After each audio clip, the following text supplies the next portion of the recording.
Hello. This is my video on. Just want to talk about ancient mythologies and how cool they are. But yeah, if you know anything about me, you know that I'm absolutely obsessed with mythology of all kinds and anything that relates to past about what potentially took place in the earth and heavens.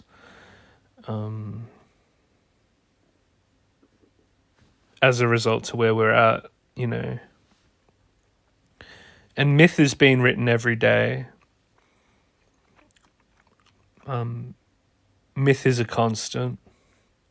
We will always jot down or remember where we are and what's taking place and what took place in the past and future.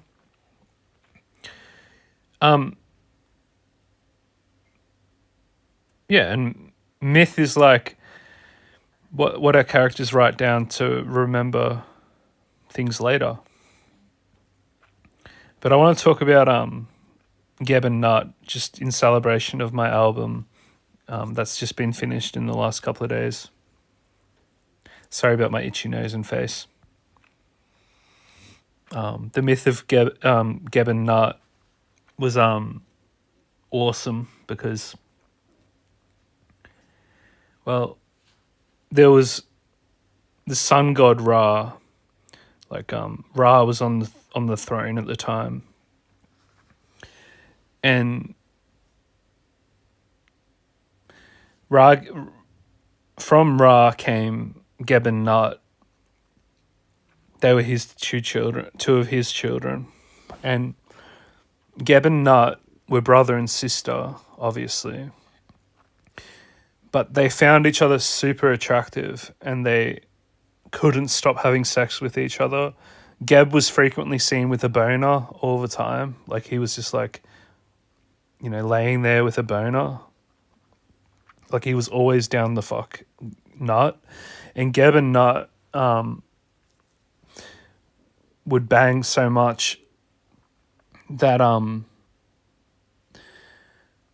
Ra heard a prophecy of Geb and Nut giving birth to a child who would one day, the prophecy said, would replace Ra in his throne and become king.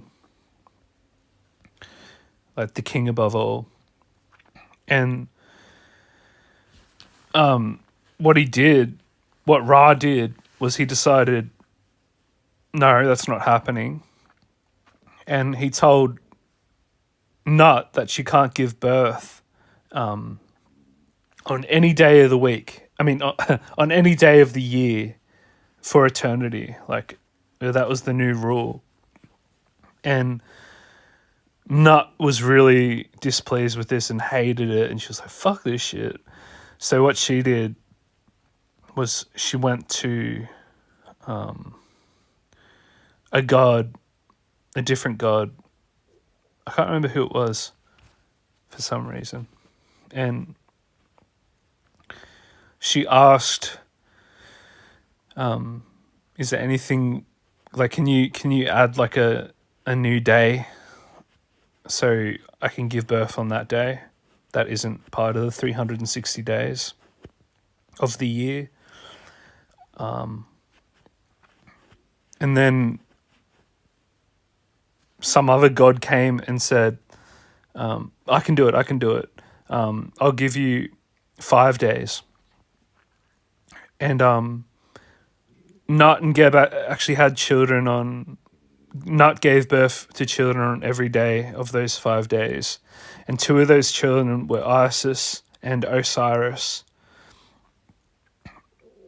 In Egyptian times, Isis and Osiris were on Earth. Now that sky and Earth were separated, Geb and Nut were separated. Geb was absolutely furious and hated life without Nut. Like, Geb was crying all the time and just so sad. And it was very unfortunate, and he longs to be united with his other half, like his twin soul, essentially. And Isis and Osiris were just like Nut and Geb, brothers and sisters that fell in love. And Osiris and Isis, much like Geb and Nut, did a lot together. And there was a god named Seth, or Set. And Seth hated Osiris. Like, he was so jealous of him.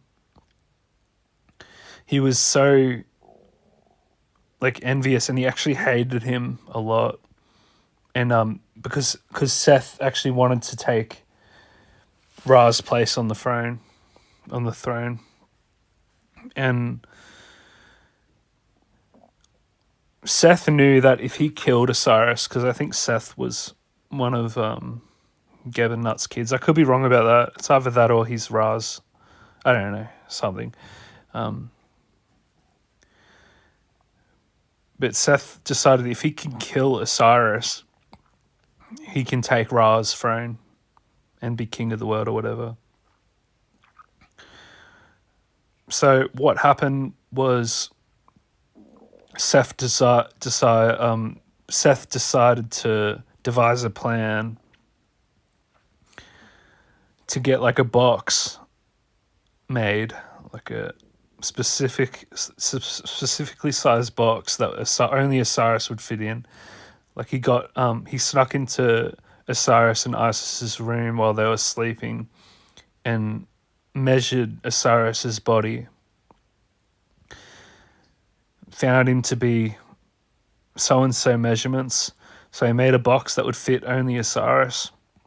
And then he put on a party for Osiris. Osiris is like, oh, this is pretty cool. Awesome.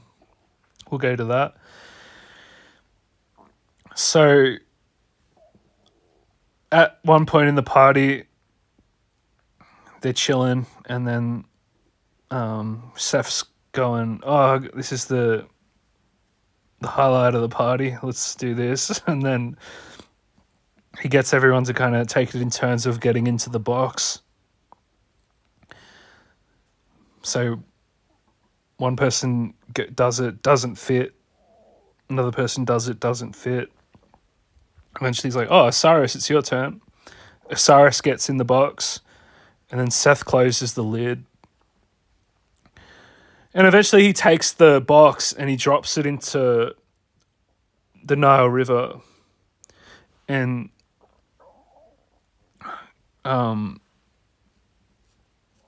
Osiris dies. He drowns. Like in mythology, there's only like in the ancient days, there's only certain ways to get to a god and kill him or her. And Isis was so sad. Apparently she cried so much that she actually overflooded the river. And with tears.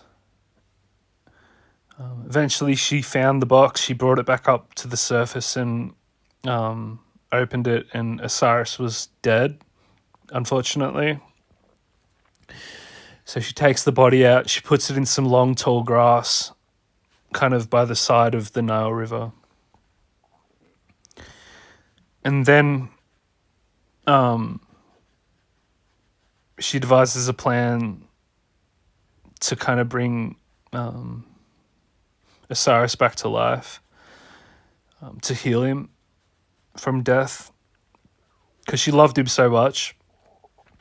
So she's gone off to do that, gather her friends together and stuff. And then Seth comes along and finds the body. And he chops him up into 14 pieces.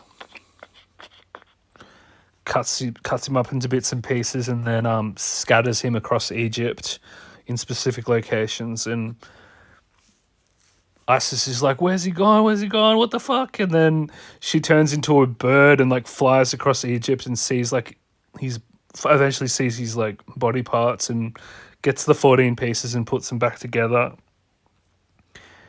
And then yeah, she heals him through some magic, because she was pretty experienced with like certain rituals and stuff. Osiris comes back and he says, "Look, I love you so much, but I have to go into the afterlife now. I have to go into the underworld.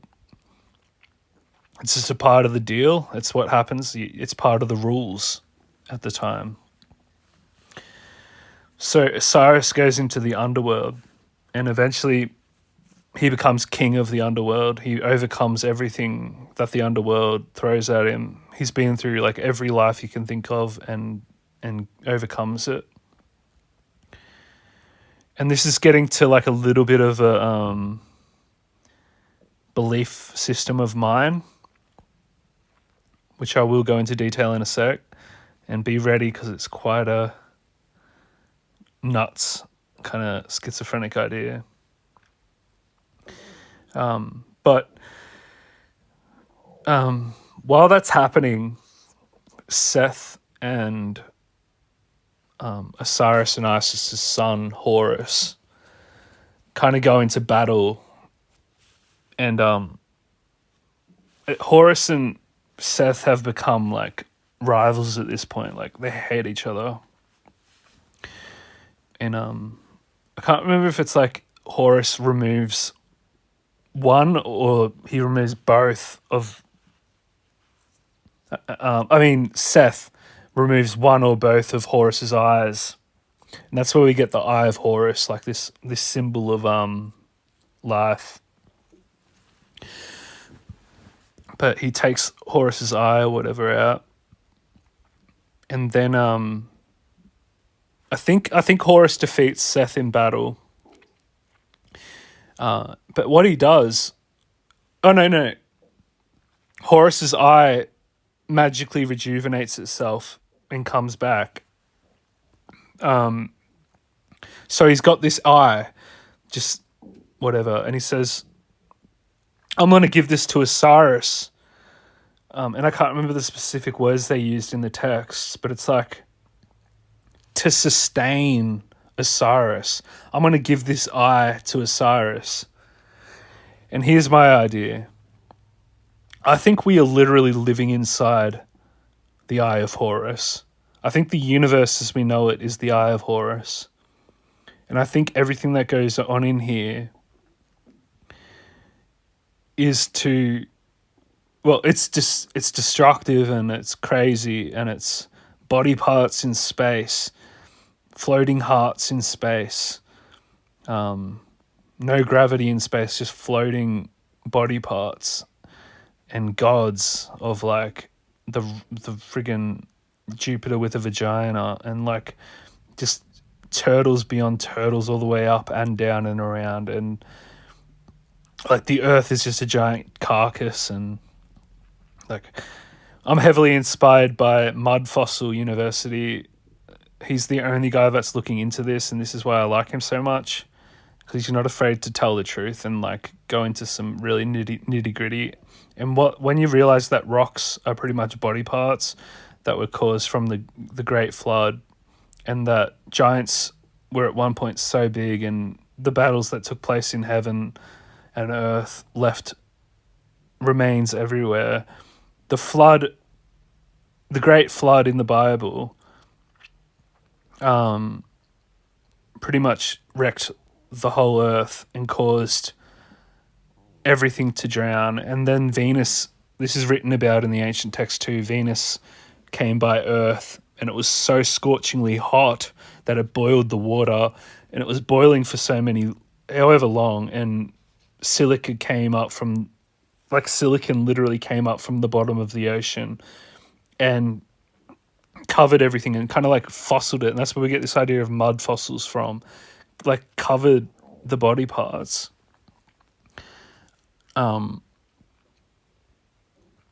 yeah, I think we're like, I don't know, living in the Eye of Horus, and it was at once the underworld